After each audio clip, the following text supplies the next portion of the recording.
We welcome you to episode 51 of Battin and Chattin here in Eastern Observer. Alongside Denis Tuohy, I'm Brandon Natale. Now, before we get started, please hit that subscribe button to be kept in on the loop on everything Eastern Observer and, most importantly, Battin and Chattin.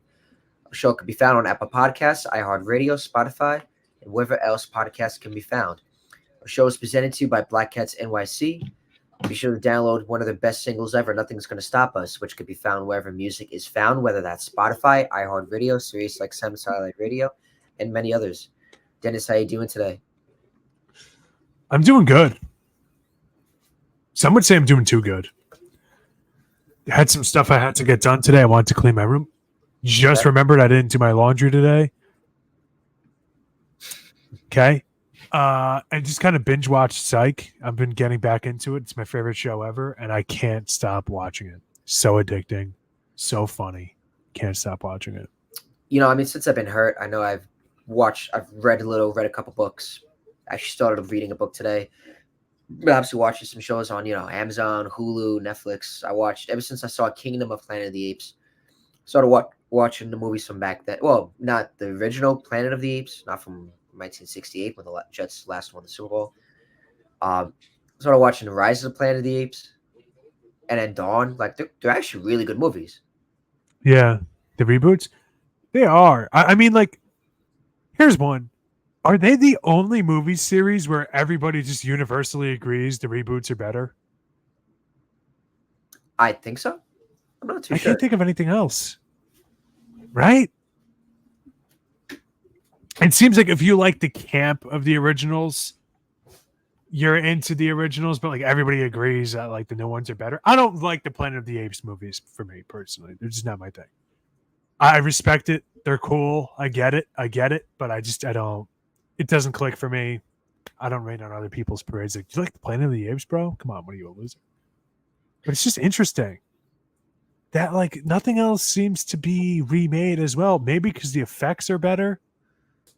You watch like the original really movies, good, but I mean, I've been watching those movies. I've watched The Boys on Amazon. And you want to hear something? A big reason why I'm not watching it. What? I'm a big comic book fan. It is a comic book. My room upstairs is just covered in comic books, which is like reminds me of some other things I want to get done. But so like when it came out, everybody was telling me, Denis, you'll love it. Denis, you'll love it. Denis, you gotta check it out. Denis. And it just made me not want to watch it. I'm just like, I'm a hater. I'm a hater by nature. Mainstream. I'm a hater by nature, and I just don't feel like watching it. Same thing. What's the other? Invincible is the other one. An Invincible, a coworker of mine told me about years ago. He said, dude, they're going to make a show out of this. This is awesome. Denis, I'll lend it to you so you could read it. I was like, oh, Jared, no, man, it's all right. Maybe I'll pick it up or whatever. It sounds cool. I never got around to it. And now that it's out and everybody was talking about it, I'm like, I don't want to watch it now. So, like, I don't know, man. I'm okay with my Law and Orders. You know how much I love Law and Order. And my Psych. That's it. That's all I'm watching now. Can't beat my classics. Got you. Okay. And I know out of baseball, one last thing, they made a new show called Receivers. It's like quarterback. Like quarterback is when they follow Kirk Cousins, Mahomes, I remember hearing Marcus Mariota. Now they're doing receivers. So I think this year they got Amon St. Brown, Devontae Adams, Justin Jefferson, not Travis Kelce, George Kittle, and there's Deebo Samuel, which is pretty crazy enough. So I gotta watch that. Okay. I gotta watch what's that? Continue. I gotta watch this Willie Mays documentary. Hard Knocks just came out with off season. Like, Hard Knocks are expanding their show. HBO's expanding it now, where they got not just in season, not just training camp. They got in season, which they started doing like 2 years ago. They got now off season, where you get to see how the teams prepare in the off season. It's actually pretty cool with the Giants, seeing how they've gone about their off season, acquiring Brian Burns and Saquon. I think it's pretty cool. But yeah, that's the shows. What are you gonna say? Baseball did something similar with the Red Sox this year, didn't they? They did something. I think it's supposed to come out. I don't know if it came out. But they're doing it now, I think. Baseball, they really should be doing things like that. They should.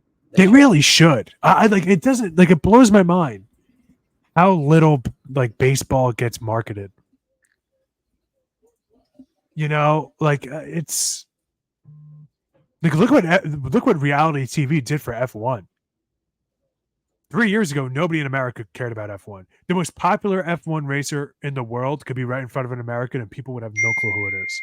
Mm.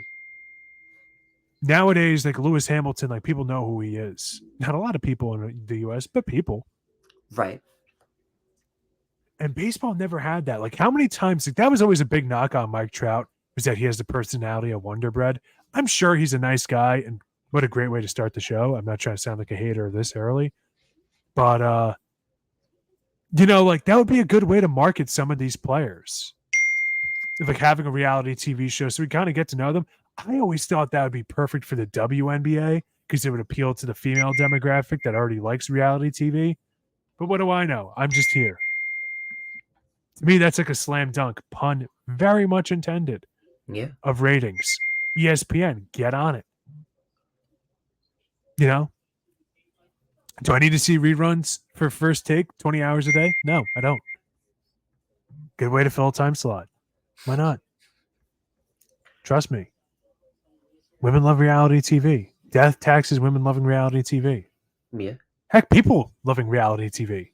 I'm not a woman. I love it. I used to love it. Nowadays, not so much. After they changed rules of Survivor, I kind of fell out of it. But, Yeah. get to know these players, get to know their life stories, get to know them.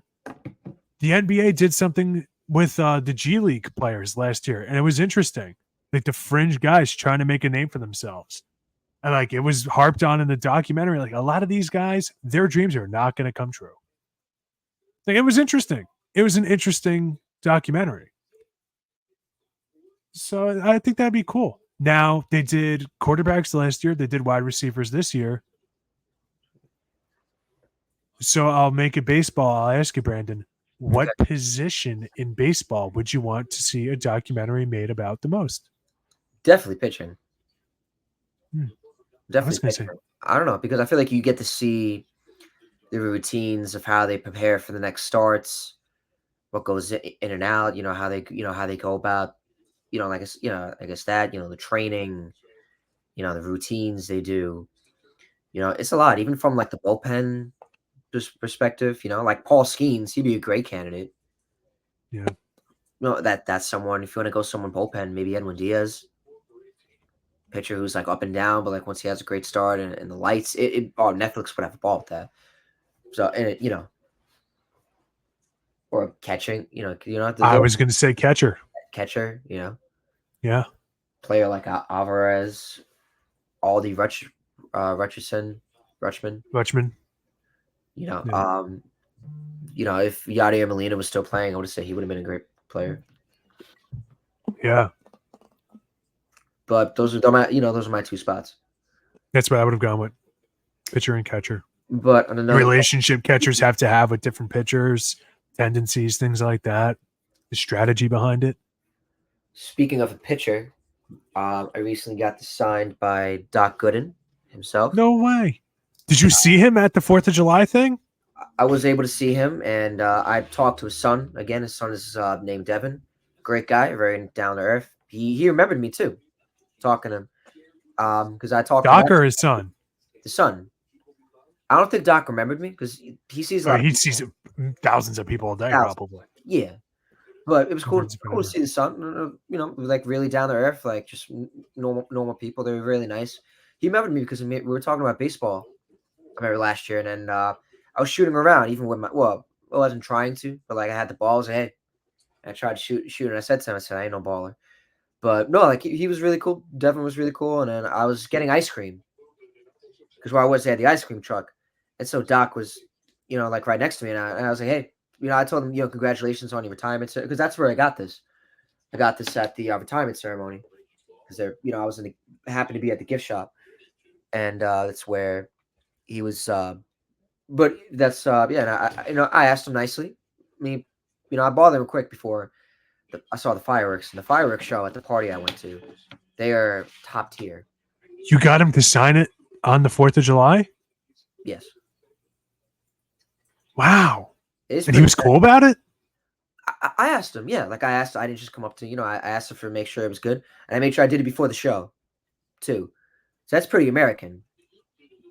Get a signature signed from a baseball legend, That's gorgeous cool, man. day, and fireworks. And honestly, that's pretty American. It's a good way to That's celebrate the cool. 4th of July. He's a really cool guy, like Doc. Like I remember I talked to him last year. I remember about the Mets, and then just like stuff. I was watching like the Met game. I was outside. He's really really a nice guy, really sweet guy. You know, I mean, and so yeah, that's sad. I wanted to show that on the show, but a lot has been coming up on the show. Wait, Sadie. Okay, I think my dog's sleeping. I just want to make sure she's good. So yeah, she should be good.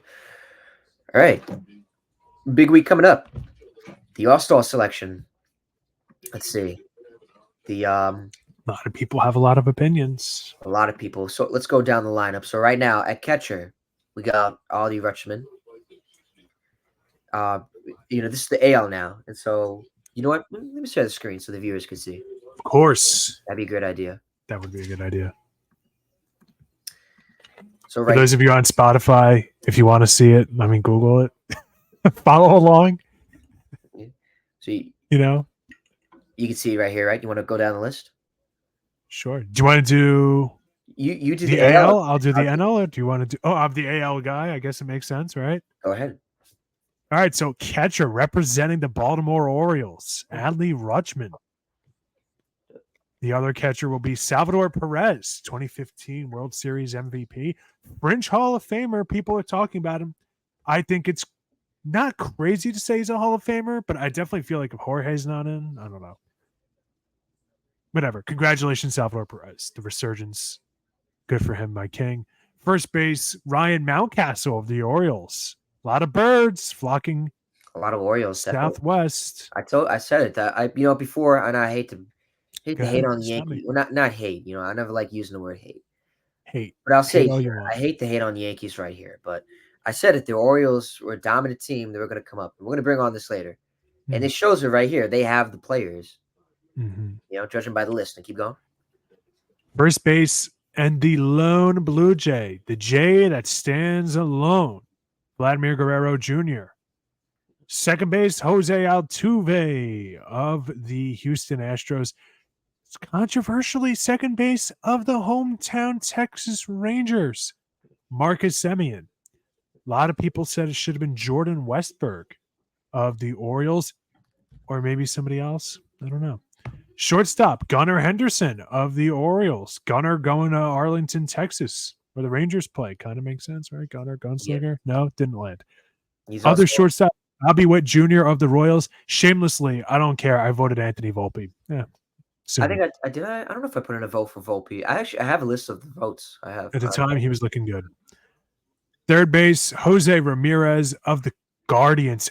Fringe MVP candidate. We all know it's going to Aaron Judge. And I'm knocking on that win. That would. But, yeah. Jordan Westburg of the Orioles. So I guess somebody dropped out, and he's the replacement. Outfield, Aaron Judge of the Yankees. And the chosen Kwan, Stephen Kwan of the Guardians. Juan Soto of the Yankees. And Anthony Santander of the Orioles. One of my favorite names in sports. Kyle Tucker of the Astros, and Colton Cowser of the Orioles. Not Jarren Duran of the Red Sox. I'm curious if he got injured or something because that's bizarre. Duran's been on fire. Right? Stanton actually? Yordan Alvarez and Giancarlo Stanton, yeah, are the DHs. I don't know if this is the roster because guys got injured. I'm not sure. Can you scroll down, please? Give me a second.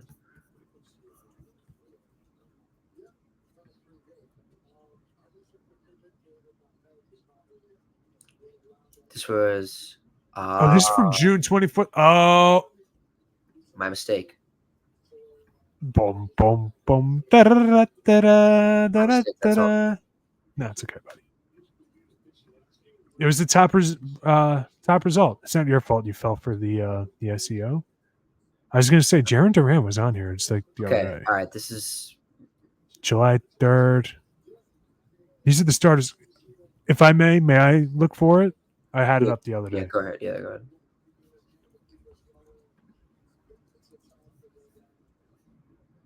A day ago. All right, so we know this is up to date. This is from MLB.com. You want to share Up to it? date, ready to go. Yep. Ready to go. All right, thank you. This is for all the marbles. No problem. I was going to say my boy Duran. Here we go. Enter. All right, there we go. Can you see it? Yes. Okay. Scrolling a little bit. Like with the... Oh, yeah, that's decent. All right. Okay. Off the American League real quick. All right, so we'll go through it again. Here we go. Catcher Adley Rutschman of the Orioles. First base Vladimir Guerrero Jr. of the Blue Jays. Second base Altuve of the Astros. Third base Ramirez of Cleveland. Shortstop Gunnar Henderson of Baltimore. Outfield Aaron Judge. Outfield Juan Soto. Outfield Stephen Kwan. DH Jordan Alvarez. Those are your starters. Them boys. All right, good for them. The reserve Salvador Perez made it again. All right, so this is where we're seeing a bunch of different names here. Infielder Carlos Correa, shortstop of the Minnesota Twins. Third baseman and Yankee killer Rafael Devers of Boston. Infielder Josh Naylor of the Guardians. I didn't like that pick, to be honest. Tampa Bay Isaac Paredes from the Tampa Bay Rays. Infielder Marcus Semien of the Rangers. Oh, Jordan Westburg did make it, so all the Orioles fans could stop throwing a tantrum now. Bobby Witt Jr., infielder of the Royals. Yeah, as if the Orioles didn't have enough All-Stars on their roster. Jesus. Get off your high horse. You guys were good for 1 year and 30 years. And now look at that ego.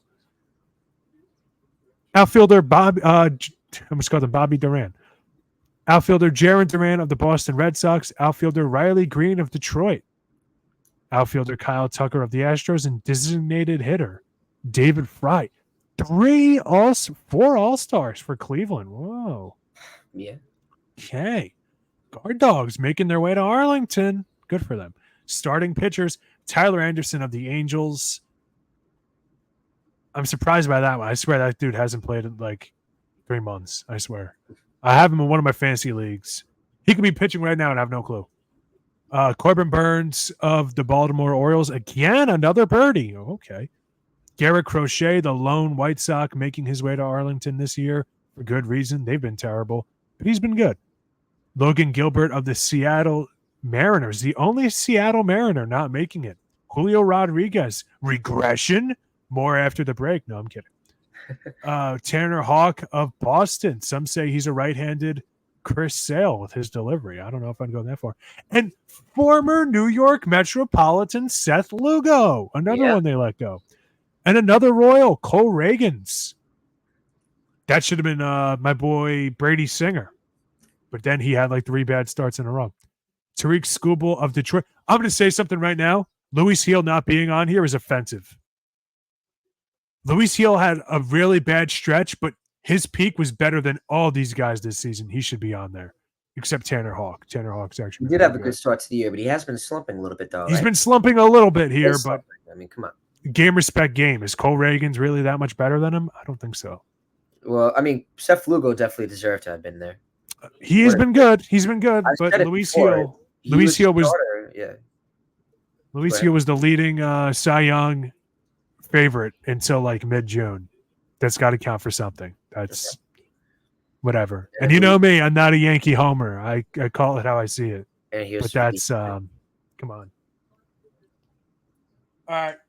The relief pitchers, Emmanuel Clase of Cleveland, Clay Holmes of the Yankees, Mason Miller of the A's, and Kirby Yates of the Rangers.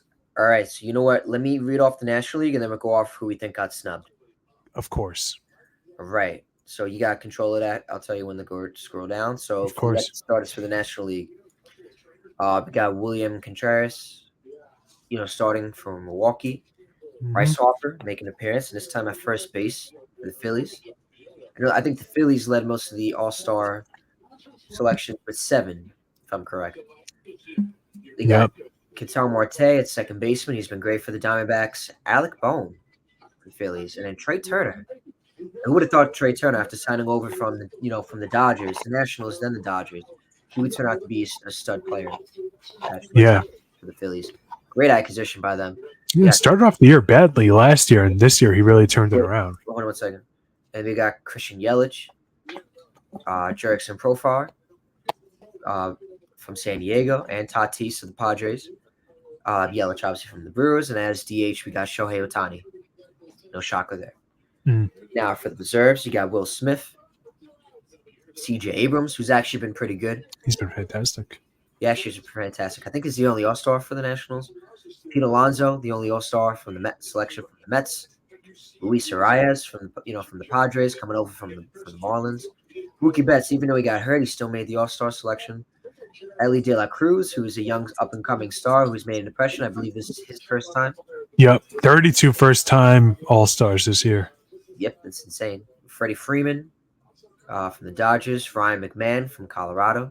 Teoscar Hernandez. Jackson Morel, a rookie from the Padres.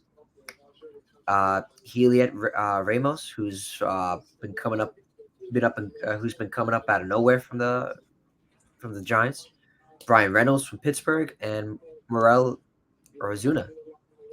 And not a lot of All-Star selections, I guess, from the Braves. I just realized.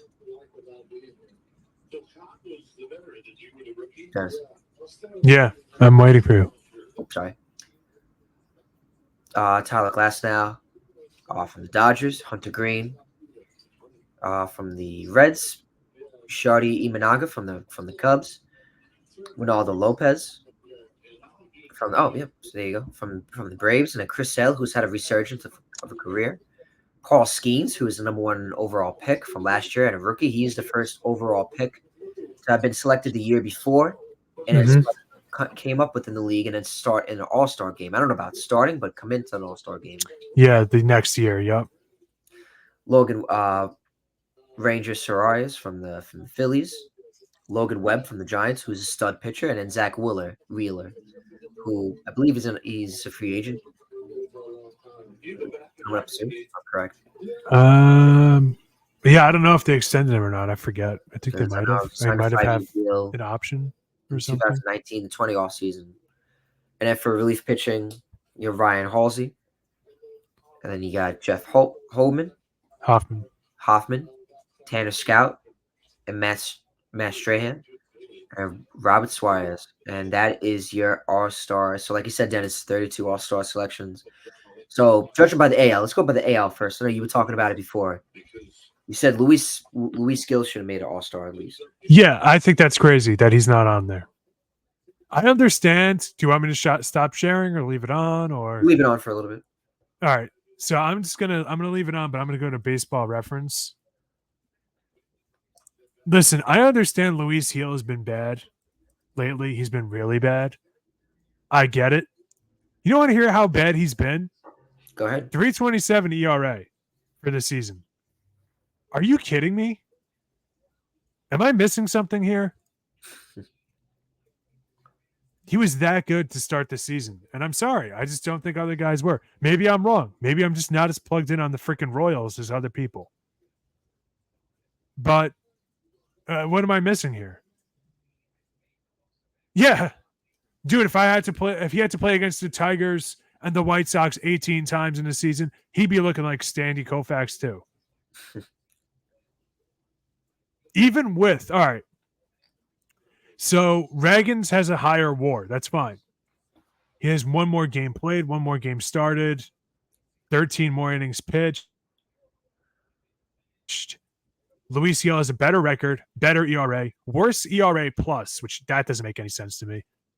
Less strikeouts, less. All right, so Cole Ragans has the numbers for it statistically. But at the same time, too, like we all know how historically bad Luis Gil has been over the last 2 weeks. So think of how bad he is at his worst. His average is still 3.27 average. You know what I'm saying? I do. And maybe there's other people that shouldn't be on there either, because there is a rule that every team has to send one representative now. That's a rule. Right. I think it's about 10, 15 years old now, that rule. So, I I can't like hate too much on other guys. Like there's no other Angel that made it. It's just Tyler Anderson. And he's been good. He hasn't I swear he hasn't played in like a month. I could be wrong. I could be thinking of somebody else, but I feel like anytime I look at him, he's day to day or Right. on the 10-day IL. So I could just be, being a hater or be thinking of somebody else. That's fine. He has a 2.81 ERA, 8-8 this season. Like he's having a really good season. Okay. But I don't remember him really playing. But no, I guess not. I guess he hasn't missed time. I just looked at his game log. He's playing. I must be thinking of somebody else. That's embarrassing. But you know what? Good for him. He's looking sharp. Yeah, no, he's got off his starts. So I'm just a hater. Awkward. Hey, Now I'm thinking I think there might be another Anderson on the Nationals who I'm thinking of. well, I mean, I think the All-Star selection. I'll go back up. I want to see the starting. Oh, yeah, sure. Yes. Yes. Oh, went to the wrong thing.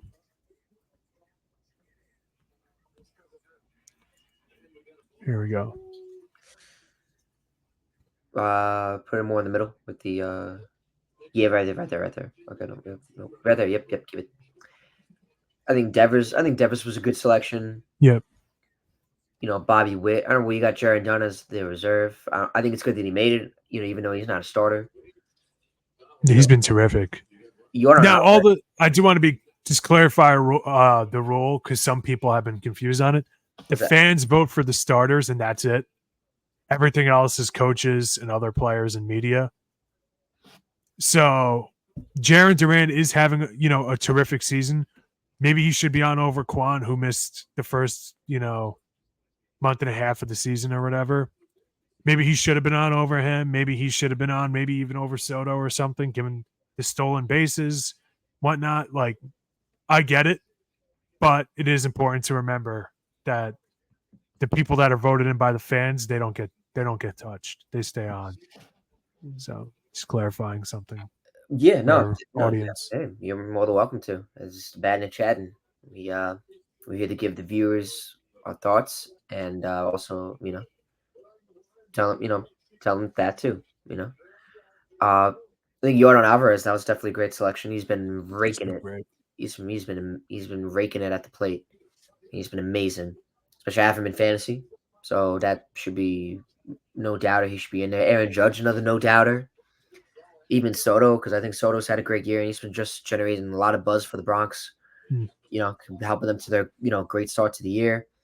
Gunnar Henderson, I feel like he's a star up and coming on the rise. I feel like he's been amazing. Mm-hmm. That whole Orioles team, and Altuve always is a great hitter. And then Ramirez and obviously Ali Rutsch. So I think it's just pretty good. That's really all I got on the American League. What do you think you ready for the National League? Yep. As a matter of fact, I am. I have I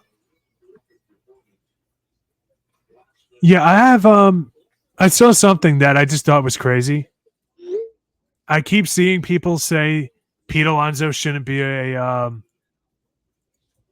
all-star, and I said that to myself who it was. It was Christian Walker.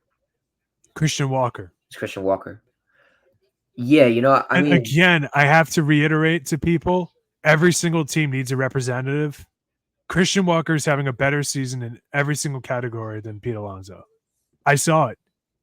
I keep seeing the tweet. I saw it. Yep. Great. Christian Walker, better than Pete Alonso. I understand. That's great. Guess what? Don't care. The Mets needed a representative. It should have been Pete. They gave it to Pete Alonso because it's a dumb rule. Hold on. No, I'm sorry. My apologies. Keep going. Real quick. It's a dumb rule, but it's not the dumb rule that people think it is. The dumb rule is there shouldn't be position restrictions. It should be JD Martinez. Nobody on earth is going to tell me that the best Met this year isn't JD Martinez. Nobody. Well, I mean, to be fair, the second he got on the Mets after having his back worked on to start the season, second he got to you guys, your team turned it around. Then you guys fell off again with the bullpen woes. Then the Grimace thing. Mark Vientos missed a lot of time too.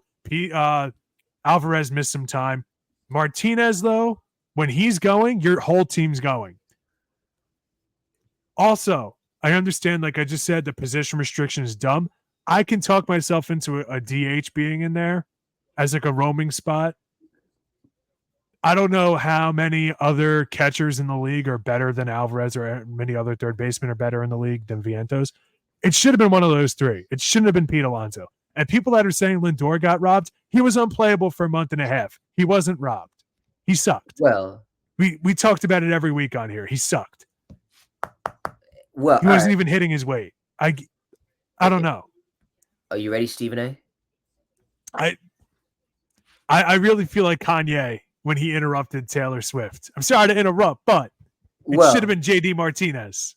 One thing I will say though, so I do got a lot to say because these are my Mets, and like I said, definitely not Pete Alonso. I got to defend some play. I got to defend some players right now, and I got to, at the same time, I can't be biased. And I got to be honest. Like I said, I'm a diehard Mets fan, no matter what. Just like I am a diehard Jets fan. Maybe the Islanders and the Knicks. I know you guys. Better or worse, you're a diehard Jets fan, and I give you credit because they're worse for you more often than not. I feel bad. So like I said, I love my Mets. I will defend my players. I will critique them when they're bad, and I'll stand by them when they're good. I'm also not going to be too biased with this. So, I love Pete Alonso. I want them to re-sign him. Do I think he had an all-star type year? I would say no. Looking at Christian Walker's stats, I feel like he probably should have made it. I don't know if he, and I'm not, Alonso has actually had a decent season. He was hitting 215, and then now he's hitting 240.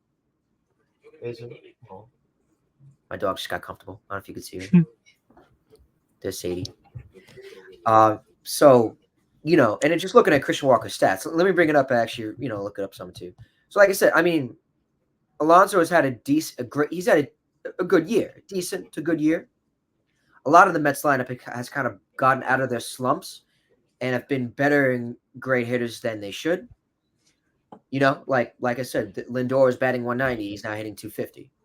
Nimmo was hitting 210. He's hitting 252 now.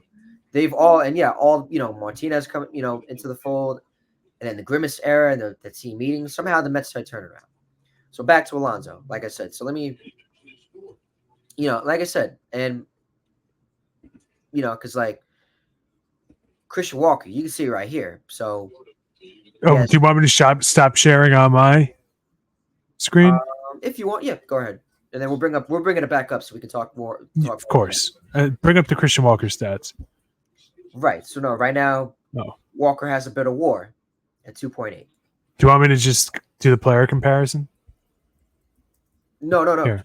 No, just keep it there. Stop. Don't do anything. Christian Walker has more home runs, more RBIs, stolen bases. He has one more stolen base. Give me a break. Well, oh my God. I'm not counting. Stop. If you don't have 10 stolen bases, bro, I don't care. Actually, I don't know why I said they actually got 2. My bad. I should have restarted. No, I don't know why I didn't look into that more. My apologies. No, it's not your fault. Average on base, you know what I mean? So, I mean, look, I love Alonso. I love him. I want him to resign him. I want him to be our first baseman. Do I think he had an all-star type year? No. Christian Walker should have been in. If the Mets should have sent anybody to the All-Star game, and I'm going to say it should have been either Nimmo or Lindor. What? Lindor I was hating on Lindor. I was hating on Lindor in the beginning of the year. I'll admit it. I'll admit to my talk. But he has raised up his status. He has changed my opinion on him completely. I have been on and off with Lindor and his Mets during his time with the Mets. 21 was abysmal. It was decent. But then he picked it up the next year. He was decent. He was great. He's shattered records as a Mets shortstop than anybody else. This year, did not have a great start. And I said it to you. I remember you said it to me. Oh, my God. I remember you said it to you. Like, his average. What is it? And I'm like, and I said it to you. He was whack. He just did not have a great start. Since then, he has turned it around. It was him and Nimmo that kind of set the team meetings. He has shown great leadership in terms of that. him and Nimmo have been paying for some of the team dinners on the road trips. And now, like the lineup, Lindor has been clutch, great defender, and Nimmo has kind of raised up. So, like I said, if any of the two should have made it, it should have been either Nimmo or Lindor. Alonso, I can't wait to see him in the Derby. I hope he wins it again for a third time. That should be fun. But like I said, if the Mets should have sent anybody, it should have been either Nimmo or Lindor. If Alvarez didn't get hurt, I bet he would have definitely had a great shot to get in. Even though he didn't have a great start to the year, too. He was hitting 224 before he got hurt. He has picked it up and he's too good. You can see the impact that he's had on the Mets in terms of the pitching, and we're going to get into that more later. But you can see how great of an impact he's had with the Mets in terms of his hitting and in terms of his defense, because the pitchers love pitching him. You see Jose Quintana, which we would all around you see. So he definitely would have deserved to have gotten a shot at the All-Star. So that's my take on it. Like I said, I love Alonso. But like I said, All-Star year, I was shocked when he got selected. I love him, but I don't think he should have been the one representing the Mets this year. That's just my, and that's just my take. Like I said, I still love Alonso. My first baseman, I want them to re-sign him bad. If they would trade him, it would be, that's why I like how they're winning now. So, but that's another take. But like I said, should they have gotten in over Christian Walker? No. If anybody should have gotten in, it should have been Lindor and Nimmo. And I know I've bashed Lindor like crazy at the beginning of the year, but I've apologized on this podcast. And I've said Lindor has turned it around, and I said he is my shortstop. I will stick by him. He should have made it. It should have been Nimmo. That's my take. I could see Nimmo or Lindor. I'm still going JD, man. Definitely JD too. No, JD definitely had a great start to the year, and he was on a tear. I mean, who's the DH in the National League? It is Ohtani and Marcell Ozuna. And that's what I'm saying. It's a stupid rule because those are going to be two of the top three. Ozuna's been having a great year, though. Those are going to be two of the top three MVP vote getters. But Ozuna's been having a great year. And it's the same thing with Alvarez because Will Smith is Will Smith. And William Contreras has been insane for the Brewers. And honestly, the other Contreras brother, Wilson, of the Cardinals before he got injured was looking good. And Elias Diaz of the Rockies has been good.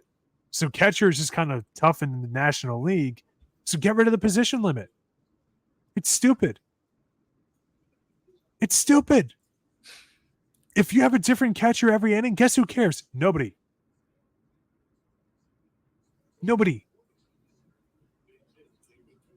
I definitely think it should, I feel like in the NFL, I feel like it's more, there's like more players that are getting in, but they should be on like maybe 3 or 4 like catchers, like each different position. I feel like 2, that's rough. Because it's 2 catchers and it's 2 DHs for an entire roster. So that's what's the problem. People are saying this is why fan voting is stupid. It's like, no, you just don't understand the rule. It's the same thing. So I'm writing an article right now for another company Go ahead. about the Olympics. And I was writing about the Sha'Carri Richardson scandal because I was talking about like best Olympians to watch. Sha'Carri Richardson trying to, kind of reestablish herself, prove the haters wrong, whatever. And I spent time talking about her getting banned for the 2021 Olympics, suspended. And I basically said that at the time, people were saying it's a dumb rule. Marijuana shouldn't count. I'm getting somewhere with this. Marijuana shouldn't count, and it's stupid. And it's people. I remember seeing people sit to say it was racist or whatever. And the reason why marijuana is banned isn't just because they don't want you having a good time. It's because it's a diuretic, and that's used as a masking agent to hide other PEDs. So don't be mad because you don't understand the rule. And she was very professional about it. It wasn't her. It was like the media and the social media and like the outrage behind it was, right. Don't be mad if you don't understand the rule. That's how I feel about the Christian Walker thing. Don't be mad because you don't understand the rule. 1 player per team. Ketel Marte got in for the Diamondbacks, as he should have. Should he be starting over Luis Arias? I don't know. You tell me.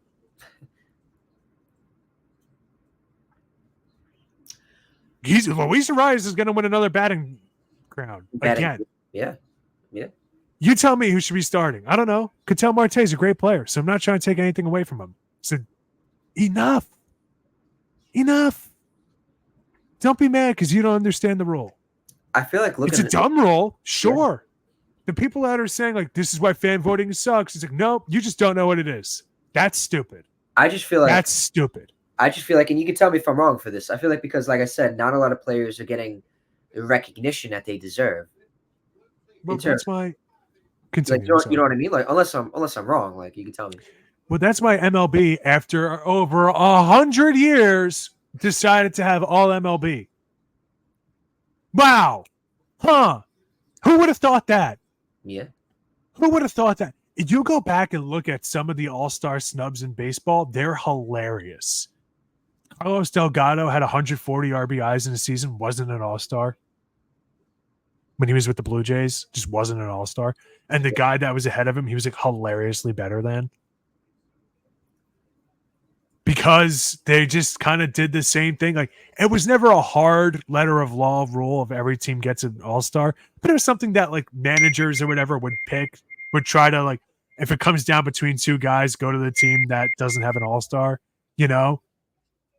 So there's like a lot of instances of guys winning Cy Youngs, winning MVPs, and just not getting all-stars because they had a good second half. There you go. So that's what's up. MLB also. You know? So, like, all-stars at this point in baseball, it's watered down. It doesn't matter. It doesn't count for the World Series like it used to as well. You know, it's different. But I feel like the outrage, and we see it every year at the basketball. We see it every year with hockey. We see it less so in football because so many guys opt out of the Pro Bowl. But we see it all the time.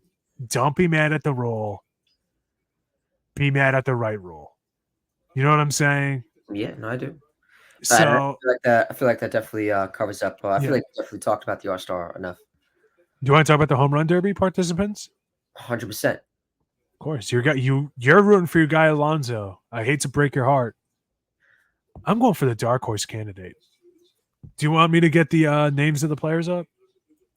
Go. Yeah. Go ahead. Okay. All right. So all these players work very hard. They all try to get their just due. I'm trying to find a more comprehensive list than like separate mini articles about every player, but I'll settle for this.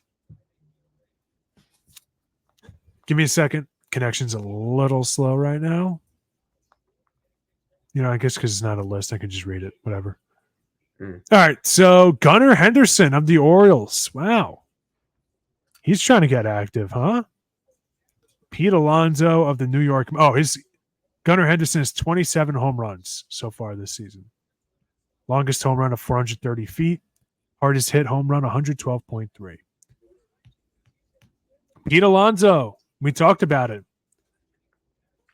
His 5th Derby appearance, 2-time winner. He has 18 this season. And if he wins this year, he would have the most home run titles. He'd tie Ken Griffey Jr. for the most home run derby titles since the competition began in 1985. That's actually not true. It used to be a thing before 1985, and then they brought it back and changed the rule around. It used to be a TV show in the 1950s and 60s, whatever. Little sports history for you. Bobby Witt Jr. of the Royals, number 15 home runs for him this season. Longest of the year, 468 feet. Mama. There goes that man. And he hit his hardest home run against the Rockies, 112 miles an hour. Good for him. Marcelo Ozuna of the Braves, 23 home runs. Longest home run, 446 feet in April against the Marlins. That was also his hardest hit home run of 114.6 miles an hour. Jose Ramirez of the Guardians with 23 home runs will enter the home run derby. His longest home run against the Royals, 436 feet. Hardest hit home run, 109.8 miles an hour against the Orioles. both in late June. Adolis Garcia, representing the hometown Rangers, 17 total home runs, 428 feet is his longest home run of the year in April versus the Rays. Tough time to be a Rays player, huh? Hardest hit home run of 2024, 110.1 miles an hour. Teoscar Hernandez of the Dodgers, who's been on fire lately. Longest home run of 2024, 431 feet. His 19 total home runs, pretty good, not bad. Hardest hit home run of 2024, 108 miles an hour against the Marlins. Oof, rough time for Florida baseball. And I left it off. This is my pick, my winner pick. And yeah, the dark horse candidate. I'm going with it, baby. Alec Bohm. Boom drop. I'm ready. I'm locked in. Get the air horns going. I think there's going to be a boom raid down in Arlington, Texas. 11 home runs. Longest home run, 427 feet. Hardest hit home run, 106.8 miles an hour. I want the underdog. I want the guy nobody's counting on. I want Mr. Standing Ovation. I hate this effing place. Himself. I'm going to say myself. I'm not Alec Bohm, although we get confused for each other often. That's what I want to go with. That's my pick. That's my winner pick. I got all my eggs in the Bohm basket, baby. Okay. Yeah. And I think he's going to be All-Star Game MVP. Everybody's talking about Gunnar Henderson. It's Bohm week, baby. Okay. Definitely a really fun lineup this year. I did feel like Gunnar Henderson, that's pretty good. Bobby Witt. It's going to be interesting to see Pete Alonso. I hope he definitely rakes it up. It would be fun to watch him win again. That dude is lights out power. I wonder why they don't got Kyle Schwarber. Guys turn it down. After they do it a few times, they just would rather have the vacation time. I think you want to hear something? I think if guys were going to Arlington already because they're in the All-Star game, I think more guys would have done it. But guys just appreciate the vacation time. Like your 162 game season, you're away from your family a lot. Yeah, you want to just take the time by yourself. No, I completely get it. It's a lot. It's definitely a lot. I would definitely say if I had to pick the finals, I'm gonna go with Alec Bohm, and I'm gonna go with Pete Alonso. You're the NL East beasts. Okay, buddy. Wow. The bracket. I don't know if the the brackets. I think the bracket's already set, if I'm correct. I think it's usually done by current home run totals. 2024 MLB home run derby bracket. No Julio Rodriguez this year. Probably for the better given his season. Oh, Dennis, come on. Don't do that. Don't be mean. Blah, blah, blah, blah, blah, blah, blah, blah, blah, blah, blah, blah, blah, blah. Can I see the bracket instead of just the field?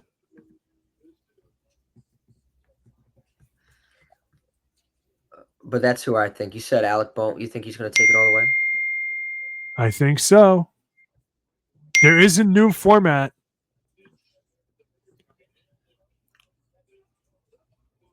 All right, so the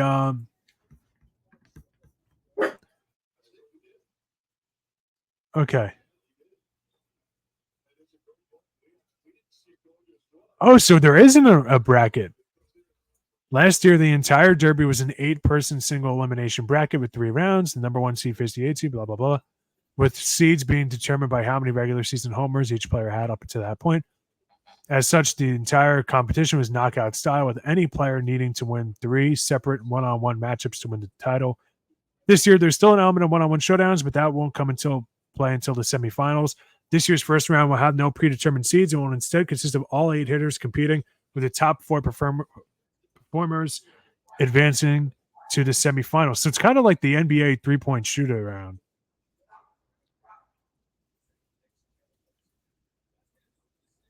Should there be a tie in terms of multiple players hitting the same number of home runs in the first round, the tiebreaker will be who had the longest home run hit in that round. Pitch limit is now in place. Last year, there's no formal maximum number of pitches that a hitter could see during an individual round. It was still the case that A lead official had to notify the pitcher when he or she could throw the next pitch to the batter based on whether it was clear that the previous batted ball would or wouldn't result in a home run. But beyond getting that approval from the official, there was no stopping a pitcher from going as far as he or she wanted. This year, there's no longer the case. The first 2 rounds will be 3 minutes, and the final round will be 2 minutes, as was the case before 2024. But now there's also a maximum number of pitches each hitter can see in a round. The first round and semifinals will conclude whenever 3 minutes or 40 pitches comes first. Likewise, the finals will conclude whenever 2 minutes or 27 pitches comes first, excluding the bonus period. Right. Bonus pitches are no longer on a timer. Last year, there's an automatic 30 seconds of extra time granted to each batter at the conclusion of each regulation period. Then beyond that, a hitter could also earn an additional 30 seconds of bonus time, giving him 60 bonus seconds total if he hit 2 home runs of at least 440 feet during the regulation period. This year, the bonus pitchers are different both in terms of how they are acquired and how long the bonus period lasts. Instead of getting an automatic 30 seconds of extra time, each player now gets bonus pitches up until they record 3 outs within that bonus period. Furthermore, if a player hits a home run of at least 425 feet within the bonus period, then the bonus period is extended to last until the player records his 4th out in that period. But it's no longer the case that hitting especially far home runs during that regular... I'm going to be honest, the bonus thing is throwing me off. I have no clue what I just read. But, all right, but in terms of that, who do you think you got? Boom. Dude, come on, man. I'm gonna go Alonso. Boom drop. I'm ready. I'm gonna go Alonso. But I guess you know what? All right, so that's it. So that's basically the All-Star and Derby talk we just had. So now let's get on to the Mets and the Yankees quick. Real quick, I have a question for you. If you could add an event to the All-Star week, what would you add? I know what mine will be. That's tough. I know they got the celebrity game. They got the Derby. Of course, they got the All-Star. I think it's pretty set. But if I had to pick, it's a really good question. I never really thought of it. I mean, I don't really know. Maybe some skills challenges they could do. There we go. There used to be skills challenges. You see some clips of Benito Santiago behind the dish, just like rifling to second base. And it's like incredible. That dude, you want to talk about a defensive game changer? Benito Santiago at home plate. Ooh, he was a bad man. Okay. Here's one. Do you remember when we were in PYBL when we were kids? Golden Glove. Did you ever play that on any of your teams? I played it once, and I went to the brink with the coach's son. I made the error and still got the out, and they're like, yeah, it's getting too dark, so we have to call practice. But Dennis, that was a sick play. They never put me at second base for some reason. I was like fired that day. But what it was just how it sounds. It was elimination. Coach, just simple, throw the ball up, hit it to somebody playing a position, and if you made an error or had a bobble, you were out. And it was just last man standing. So I'm thinking that would be fun. A Golden Glove competition. All we hear about nowadays is defensive analytics, defensive run saved, zone, this, that, the other. Nah, put up or shut up. Let me see it. Okay, yeah. Let me see it. I like it. How they determine who it is who signs up. A lot of times with these events, why like the dunk contest isn't a thing in the NBA anymore. It is, but it isn't. You know what I mean? Is because guys are afraid to lose. That's what it is. It's their ego. No, if you really think you're that good, like when Carlos Correa like made jokes about Derek Jeter not being that good, you really think you're that good? Let me see it. Yeah. Let me see it. It's either like, put up or shut up. Yeah, put up or shut up. Yeah. So I like that. I like that. Very good take, Dennis. And an alumni home run derby. I can see that. I take it. Like a fun little like old timer day kind of a thing. Maybe like players that played in that like for that team or something. Or have those players be the players to hit it for Golden Glove. It's very interesting. What am I doing here with ideas like this?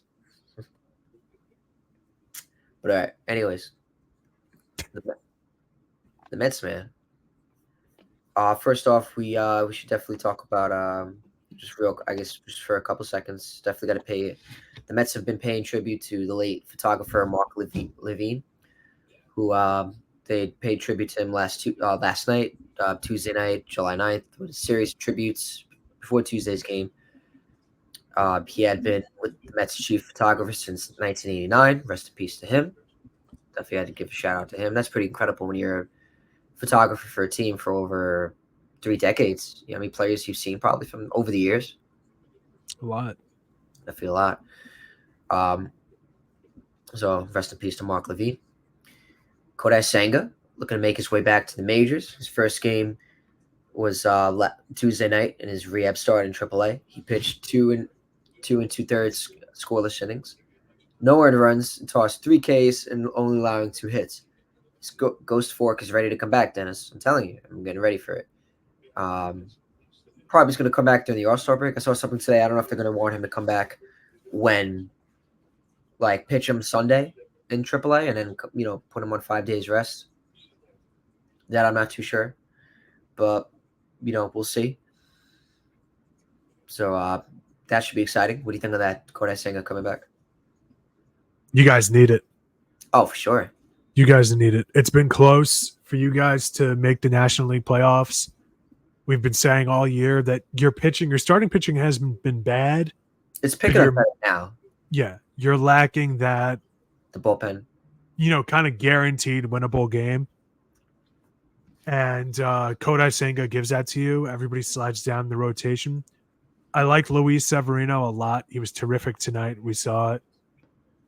But he's not built to last. We know that.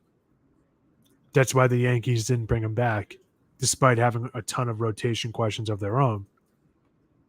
So definitely, you can't hitch your wagon to him and have that much faith. No, I agree. Definitely, I think Senga coming back would definitely add some less stress to the Mets. Mm-hmm. Quintana's not a spring chicken. He's got to be he's got to be like 37, 38 right now, right? Am I crazy? He's been in the league forever. He's definitely pitching way better, and he's been pitching 15 scoreless innings for the Mets, and he's had a way better start for them as of recently compared to Wood Alvarez and any other catcher. I believe he has like a 0.89 ERA in his last 5 starts. Yeah, Quintana's 35. He's not bad. I didn't say what I said about him being old. Not out of disrespect, just he's had injury issues over the years. He's getting up there in age. That's more of what I mean from it. You don't want to burn your team out too early, and your bullpen has already been burnt out this year, as we've seen and as we've spoken about. Senga coming back, dude. This is huge. No, I agree, and it's happening. I always had the fear that he low-key had Tommy John and that the Mets were slowly kind of like telling us, okay, he's not going to pitch. But it's, I think it's good that they've gotten off to the start they did, and now they're right there in the playoff hunt. As we currently speak, they're only a half game out. That is remarkable, and that is crazy. And so him coming back could definitely add less stress, to the bullpen, to starting rotation. I just don't know who would get it. I don't know who would get sent down. Like who would they replace him with? Because you can't give it to Quintana. He's been pitching really great in his last 5 starts. Like I said, 0.89 ERA. He's clicked with Alvarez. He's had a way better starts with him than any other catcher in the Mets. So that shows a lot. He's been lights out for the team. And so, that'll definitely help. So let's see. Just give me 1 second. The Mets recently added on. So they recently added on to the bullpen who has been gassed. And I'm sure they're going to add on more within the next couple of weeks. I know Brandon Natale has said he wants the Mets to kind of be buyers instead of sellers. And he's trying to convince David Stearns in the front office. So recently they just, as of today or yesterday, they acquired Phil Maschin from the Tampa Bay Rays. He is the Mets apparently tried to acquire him last offseason, but they ended up getting him now as they trade him for cash considerations or a player to be named later. Over his last appearances, Dennis, over his last 11, which has been 12 innings pitched, he has only allowed 1 run in 6 hits with 11 strikeouts. The only thing to worry about is his difference between lefty and right-handed relievers. As compared to left-handers, he has a 7.47 ERA compared to right-handers, which is a 2.29. And as a move to this day, DFA Joey Lucchesi, who was in AAA. And as another move to the bullpen, they ended up putting Reed Garrett on the 15-day IL with elbow inflammation. He's pitched 42 innings this year. That's MLB career high for him. And they also recalled up Danny Young, who's a lefty, and sent back down Eric Arise. And so, like I said, and I'll say it again, the bullpen has been it's definitely been a real concern. If the Mets want to contend for the wild card, they gotta add on to the bullpen. 'Cause the Mets are ready to pitchforks up in Jared, when Jared Diekman comes on the mound. Adam Ottavino has not been sharp. Neither is Edwin Diaz. He's trying to get back in the groove. It's still, it's not easy for him. So yeah, that's really it. But that's all we got on the Mets. And so, yeah, what are your thoughts so far? We just press the news on them. I like when teams do what the Mets are doing or did and are making trades early and not waiting for the deadline. I agree. Yeah. If you know you're going to have a need, you have to address a need. What's the point of waiting? Right? No, I agree. And that's why I like this addict, and he's got great. I just hope they kind of find a way to not use him. I'm going to the game tomorrow, so I might see him pitch, Maton. So Maton? Yeah, Maton. Pretty good. Yeah, like I said, pitch. Yeah. I didn't even see you guys traded for him until he just told me right now, to be honest. Well, here I am with the news.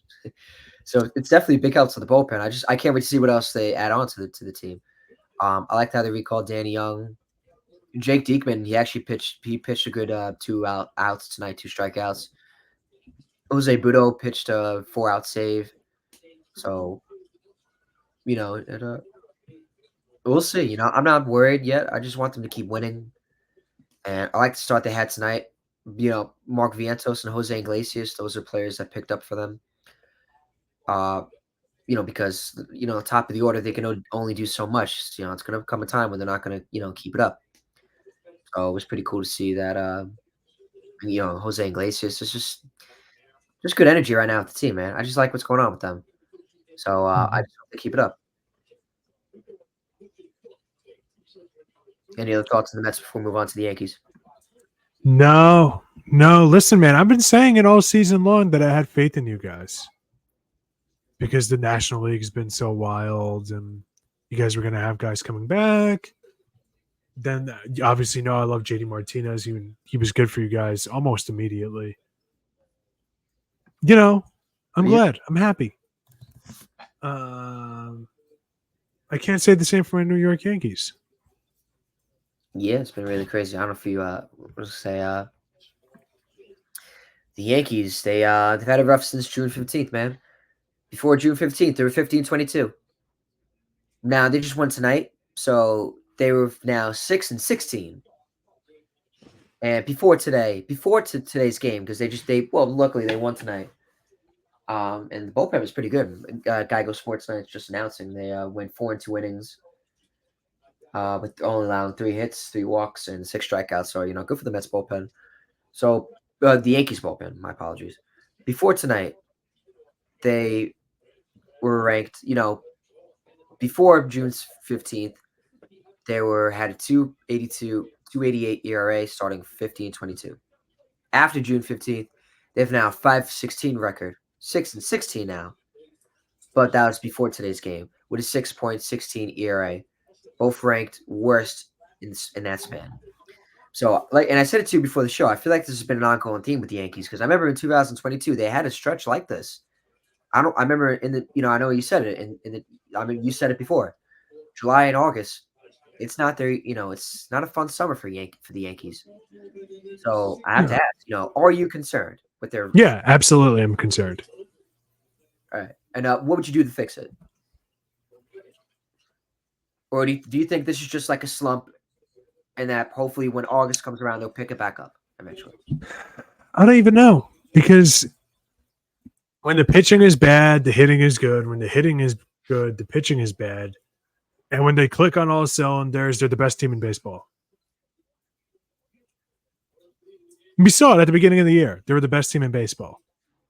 They look better than the Dodgers. They look better than the Phillies. They look better than the Orioles. They look better than everybody. Honestly, I don't even think it was that close. But that's so rare. So when you get teased by that potential,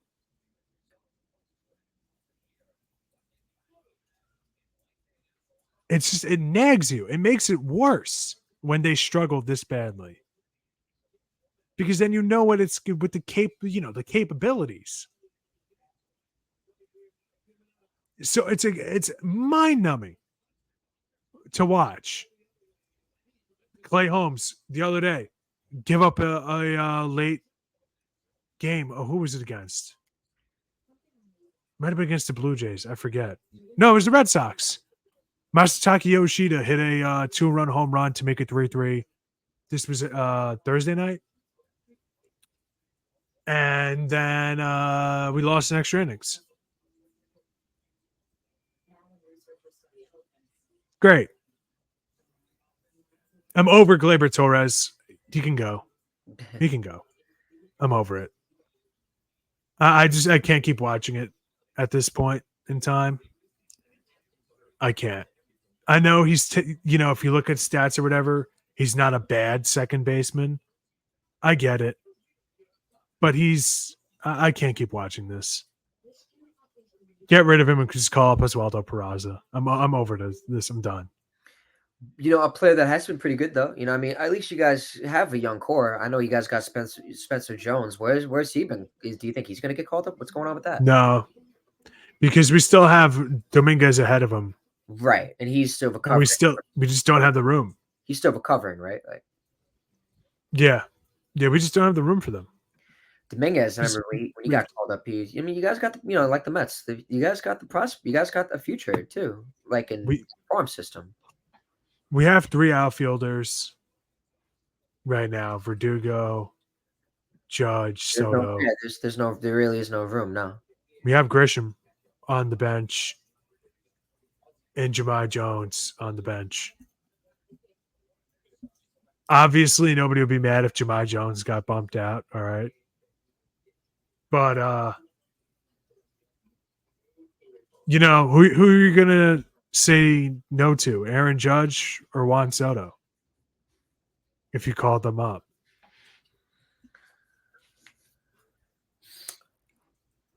So really what they need to do is they need to move off of Stanton. Stanton getting injured. You good? I think if the Yankees were doing well, they should have moved off of Giancarlo Stanton. It sucks. Sold high. I mean, he was having a decent year. They just had the stats. I think it was like 246 for 18 home runs, 45. I mean, yeah, him. Then he got hurt. Him, Soto, and Judge were the fastest Yankees trio ever to 15 home runs each. Now think about that for a second. We're not talking about the Marlins. We're talking about the Yankees. When Babe Ruth and Lou Gehrig would just have 40 home runs by like May 1st. So that means something. When those 3 guys, when they're good, they're good. We've seen it. Giancarlo Stanton can carry us for weeks. He could. So it's no disrespect to him. It's just it solves all your problems by moving on from him. That's why I would have done it. It just makes sense. Like I understand you want to win now and whatever, and that could bother the locker room, but we know how temperamental his body is, and it just would have made sense. It's just the easiest solution. Yeah, I mean, because you got to use Rizzo. Yeah, no, I agree. Rizzo, we've been without over that stretch since that date you gave. Throughout much of that stretch, maybe that entire stretch. Yeah. And at this point, Ben Rice has played him out of the league. Yeah, I was just going to bring up Ben Rice. I would be shocked if Anthony Rizzo played baseball next year. He's getting up there in age. He's had health issues.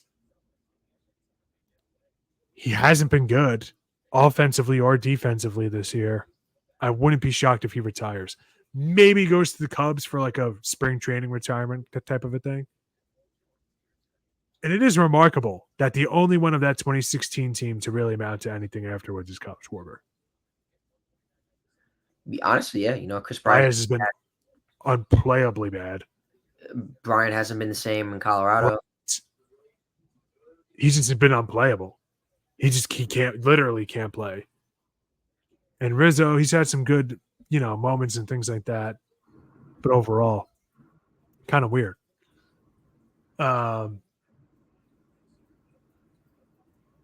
Yeah, dude. I don't know how the Yankees solve it. Like they're stuck. I think our lineup could be better. Like I said, I'm over Gleyber Torres. I'm starting to lose my patience with LeMahieu a bit because he was so consistent for us for a few years. That's like, hey man, like we really need you to get going here. Verdugo is a slightly above average hitter. All the stats point to it. Batting average points to it. OPS plus points to it. He's like a 106 OPS plus. So I'm not trying to like hate or anything like that. I'm just, nervous. No, I get it. At least Ben Rice just looked good for you though, too. Yeah. He has. And guess what?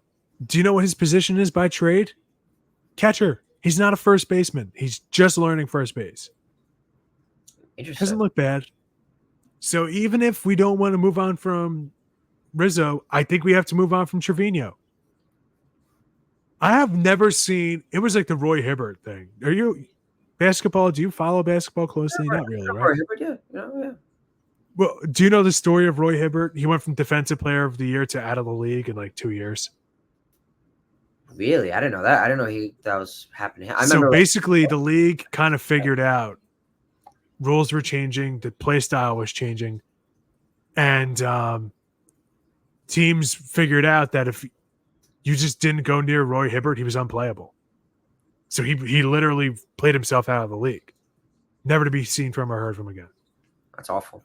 Maybe seen, I don't know, but never played in the NBA again. It's a shame. It's not fair, but it's what happened, right? And I think a Roy Hibbert thing happened with Jose Trevino, and it happened in front of me because I was watching that game with my dad. 9 stolen bases. The Red Sox had 9 stolen bases in a game.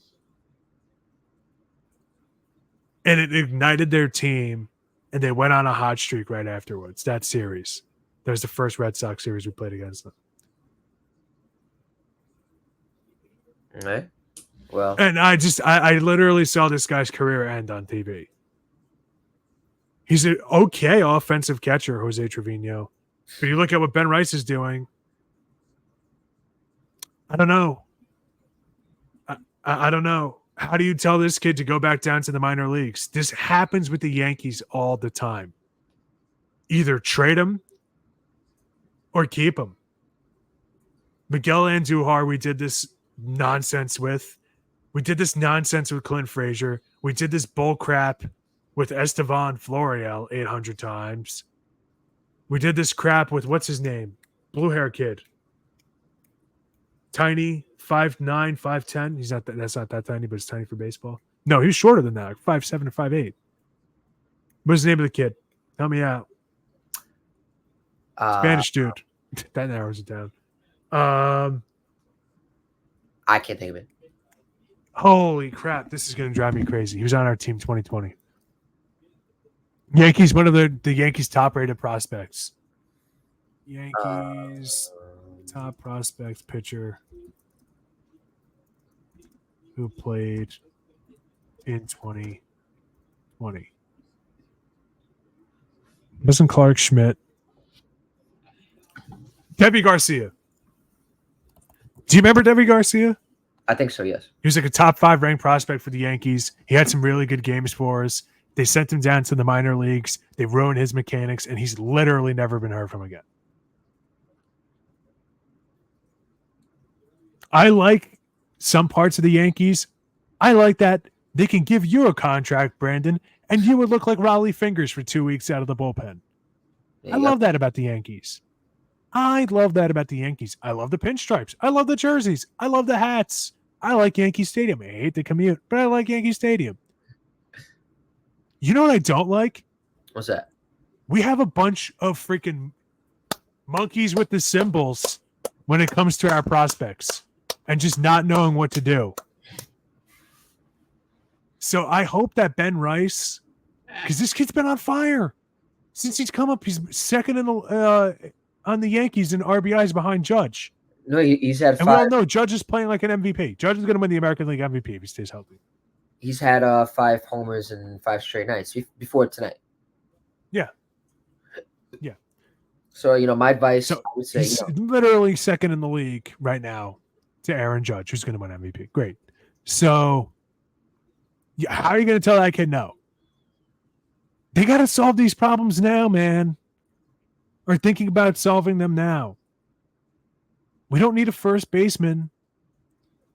Anthony Rizzo, I know how much he means to the team, but when he comes back, what are you going to do? We're going to start Anthony Rizzo. Really? Really? I don't know how you could do that. I don't know how you can do that either. Oh, And not for nothing. Got to keep Ben Rice in there. And not for nothing. I'm pissed at Judge. What did he do to you? He's not a leader. He's not a leader. Explain. He's not a leader. Listen, too many times in sports we make this mistake. Isn't he the captain of the team? Hold on. We make this mistake too many times in sports. I see it all the time on ESPN and on Fox Sports and CBS Sports. We think the best player of the team has to be the leader of a team. So-and-so led them to a championship. So-and-so needs to take in the reins and lead this team. How many times have you seen Skip Bayless? Dak Prescott has to rein in the Cowboys and head into the playoffs and play like the Cowboys. Listen, a couple of weeks ago when Marcus Stroman was pitching and Gleyber Torres made it, he really didn't make a mistake. But Marcus Stroman said, like, throw the effing ball, man. I think he might have been saying it to himself. But Aaron Judge said to him, hey, man, we don't do that here. Not for nothing. Marcus Stroman showed more passion than that entire Yankees team has shown in 5 years. When you go back and watch those 90s teams, who was the leader of the 90s teams? I'm asking you because you're not a Yankees fan. I want to hear your perspective. First person to come to mind is Jeter. No, Paul O'Neill. Paul O'Neill. Maybe Tino or no? Paul O'Neill. He was the leader of the team. When Don Mattingly left, he came probably the only Yankee at that time who had a World Series ring when he was won it with the Reds. And anytime something happened, he was always the loudest. He was always the one trying to rally the troops. He struck out. He's on a slump. He's smashing water coolers and whatnot. He had an edge to him. He had a ring to back it up. The guys respected him. He knew that he wasn't really the best player on the team. Bernie Williams was. And he knew what he had to be. When other guys are getting a little nervous or whatever, be the guy to go push forward. So you feel like Marcus Stroman. So I respected Marcus Stroman for being that guy for the Yankees. And I didn't like how Aaron Judge tried to stop it. Even if Marcus Stroman was mad at Gleyber Torres, be mad at Gleyber Torres. The entirety of Yankees fandom is mad at Gleyber Torres. He's not 19 anymore. He's not. All right. The guy can't keep screwing up. I'm sorry. He can't. I'm not one of those, like, if George Steinbrenner was still alive, the whole team would be traded for a bag of Cracker Jacks. No.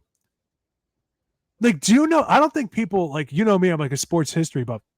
I don't think people realize how many, like, household name talent played for the Yankees in the 80s and they never made the playoffs after 81. Probably a lot. Ricky Henderson. Yeah. What? At worst, the top 20 best player to ever play the game. Played almost half the decade with the Yankees. Never played a second in the playoffs for them. Dave Winfield. They wasted his time. Don Mattingly. Chris, keep going down. Chris Chambliss wasn't that bad. Willie Randolph, not bad. Willie Randolph, yeah, former manager. And it kind of feels like it's the same thing with the Yankees right now. Like, we have the young talent. I didn't, we have the young talent.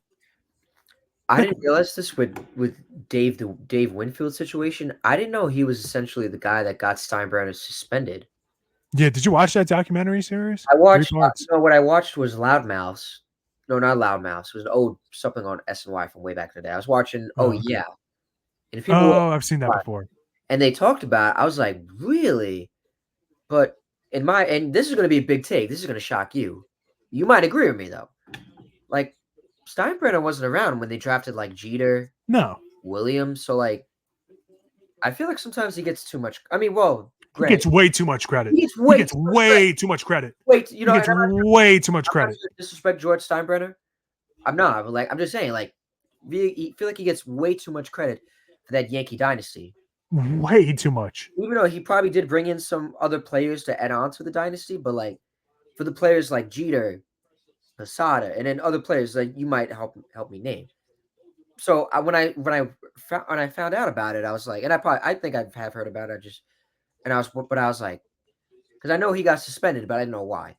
Yeah, I'll say that, and it was because of that. He dug up information on, the whole thing was bizarre. Yeah, but like that I've always wanted to talk to you about that. So I feel like we got pretty sidetracked with that. But I mean, because you brought up Dave Winfield, so I was like, yeah, no, it's fine. Like, but we see the same thing happen all the time in sports and other sports where it's like so and so is like people say like Steph Curry is one of the best leaders in the history of the NBA. Is he really? The amount of controversies that Draymond Green's been a part of, and you just never rein that guy in. I don't know. Tim Duncan had to deal with Tony Parker having an extramarital affair with one of their teammates. And that stuff got stopped immediately. Because the Spurs culture just ran differently. You know what I'm saying? Like, there's just guys, some guys can just be a leader. Some guys just can't. No, yeah, no. I mean, someone's like have... Bruce Bowen, when he was, perfect example, Bruce Bowen with the Spurs in the 90s. Calls a team meeting. Same thing with the Mets this year after, what's his name? You guys got rid of him. The pitcher. Jorge Lopez, yeah. Jorge Lopez. In the stands. They called a player meeting that game. Francisco Lindor and Brandon Nimmo, to their credit. Called the meeting kind of like Bruce Bowen did in 1999 during the lockout year. He said, we owe it to him, meaning Greg Popovich. We owe it to him to play better because they want to fire him and it's our fault. Obviously, we know what Greg Popovich went on to do. Yeah. And he said, we need to play better. This is on us.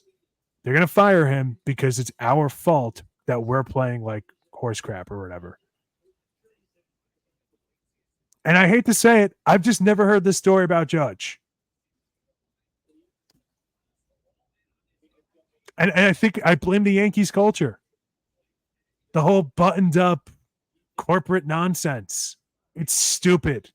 It's tacky. The whole, you can't shave. I mean, you have to shave. You can't have long hair.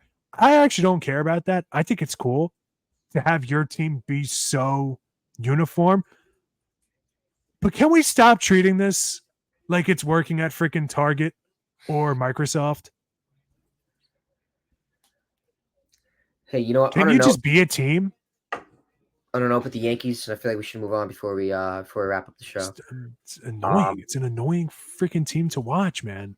Hey, you know what? It happened. Hey, you get teased with the potential. Oh my God. Welcome to my world as a Mets fan. Welcome to my world. No, but you guys are just mediocre.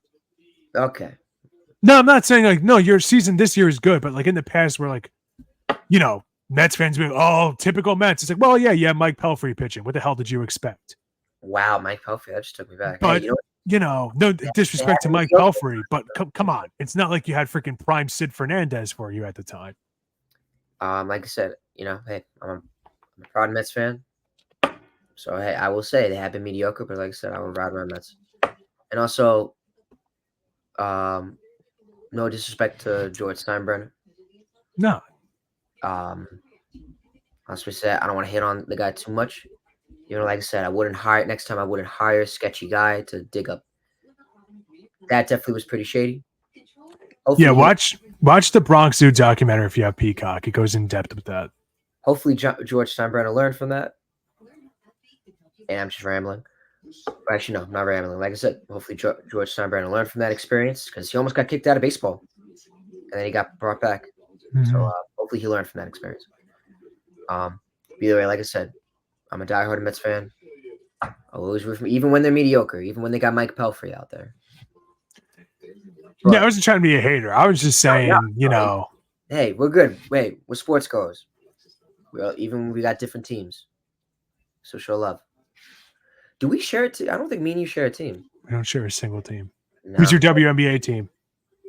New York Liberty. Oh, there we go. Look at that.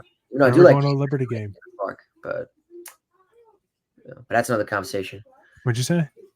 Even I do like Caitlin Clark. Yeah. But anyways, the Marlins. I guess there's just one thing before we go. Your other team, they might trade Jazz Chisholm. He's dude. What? Oh yeah, about Jet. You don't want to see. You don't want. Are you busy? Are you busy for the next 3 years? No, I feel you could run the Marlins better. I should get my popcorn because I feel like you're this. You could run the Marlins better than the Marlins are running. I feel bad for Jet. Dude, they shoot themselves in the foot as a franchise more than freaking Plaxico Burress. I can't take the Marlins seriously anymore. He's been having career highs, man. He's been having 255 batting average with a 326 on base. This is career high. He's on pace to break his home runs and RBIs.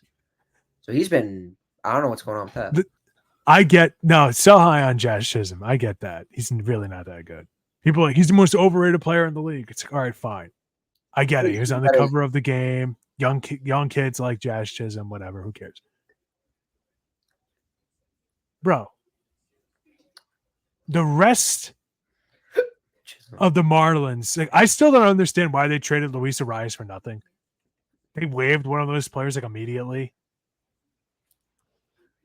Like, I don't understand what that team is doing. So cherry Jazz Chisholm all you want, but if you're gonna get a freaking quesadilla and taco from that street taco place down in Wynwood, which is delicious,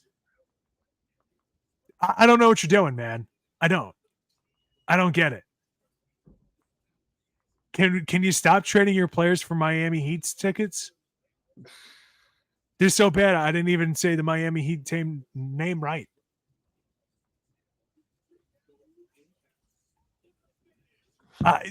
I'm over it. I'm over it. I'm over them as a franchise. Sell the team or just fold. I'm over it. Okay. I am so over it. Dude, they've literally made the playoffs 4 times, and 3 of those times they rebuilt immediately afterwards and got rid of their best players.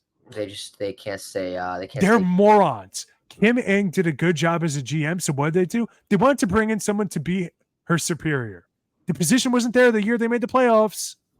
Why?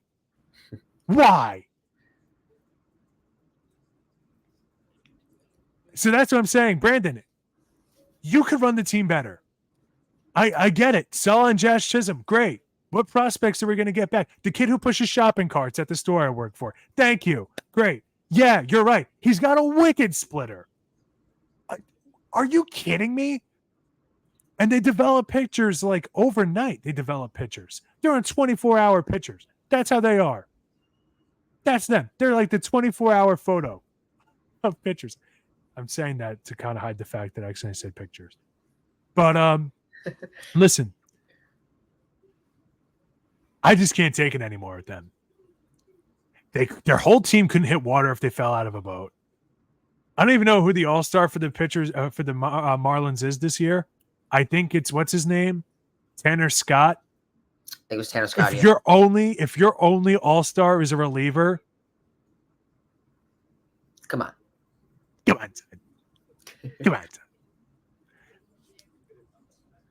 But all right, you know what? I think on that note, I think that wraps it up.